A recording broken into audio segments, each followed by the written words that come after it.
முருகப்பெருமான் திருவடிகள் போற்றி. ஓம் திருமூலதேவர் திருவடிகள் போற்றி. ஓம் ஆறுமுக அரங்கமகா தேசிகாய நம. இறையருள் வேண்டுமா சுயநலத்தை விட்டுவிடுங்கள். திருவுருள் துணை கொண்டவன் தன்னை அர்ப்பணிக்கின்றான்.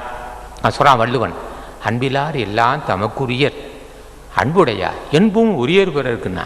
என்ன செய்வான்? ஞானிகளுடைய ஆட்சி பெற்ற மக்கள் தரடா, இன்னைக்கு காசு கொடுத்தான் கடவுள், அள்ளி போட்டோம், நாளைக்கு நிச்சயம் தருவான், ஏன் போட்டு வளட்டிக்கிற மனமே, பிற்காலத்தை பற்றி ஏன் சிந்திக்க, என்னத்துக்கு சிந்திக்கிறேன், கொண்டு கொடுத்தா நாளைக்கு கொடுப்பான், அள்ளி போட்டு போன்றுவான்.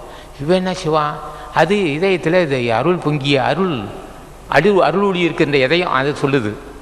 இருள் உள்ள இதயம் நாளைக்கு நாலு மனைவி மக்கள் இருக்காங்க, நாளைக்கு நம்ம 4 காசு வேணும், வயசாகிட்டே போகுது, நான் பேங்கில் 2-10 லட்சம் இருந்தால் ஒரு மாதம் ஒரு 10,000 கிடைக்கும் நமக்கு அப்படின்னா. அங்கே இருள் வந்து விட்டது, அங்கே சுயநலம் வந்து விட்டது, இறையொருள் கடை இல்லை. அங்கே இறையொருள் இருந்தால் இன்று காப்பாற்றிய கடவுள் நாளைக்கு காப்பாற்றுவான். இது அவசியம் இல்லை என்று நினைப்பான். அதான் வள்ளுவன் சொன்னால், வள்ளுவன் ஞானிகளுக்காக சொல்ல அதிகாரமா? ஞானிகளுக்கு தான், எல்லாருக்கும் சொல்லுவான். அப்போது என்ன சொல்கிறான்?